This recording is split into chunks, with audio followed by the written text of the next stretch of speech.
দেখো আজকে সকাল সকাল ব্রেকফাস্ট বানানোর জন্য সব তোড়জোড় করে নিয়েছি। এই দেখো সকালবেলার ব্রেকফাস্ট।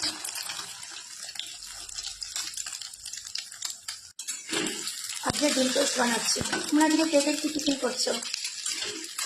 এটা হচ্ছে আজকে সকালের ব্রেকফাস্ট করবো। ডিম টোস্ট খেতে তো দারুণ লাগে, তাই না? চটজলদি হয়ে যায়, ফটফট করে রান্না। সকাল সকাল এরকম ইয়াম্মি টেস্টি জলখাবার খেতে তো দারুণ লাগে, তাই না? আমার তো ভীষণ ভালো লাগে, আমার ছেলে তো ভীষণই ভালো খায় এইসব খাবার। তো ওর জন্যই মেনলি বানানো। তো ওর সাথে সাথে আমাদেরও বাড়ির সবার হয়ে যাবে। দেখো এখানে এই কটা বানিয়েছি, এখনও আরও বানাবো। একদম টিফিন বানানো তো রেডি হয়ে গেছে। গরম গরম ডিম টোস্ট, কে কে খাবে চলে আসতে পারো। আর এখন গিয়ে সবাইকে সার্ভ করে দেবো। এই দেখো আমার গরম গরম ডিম টোস্ট একদম রেডি। সবাইকে তো টিফিন দিয়ে এসছি, এবার আমি নিজেরটা একটু খেয়ে দেখি কেমন হলো।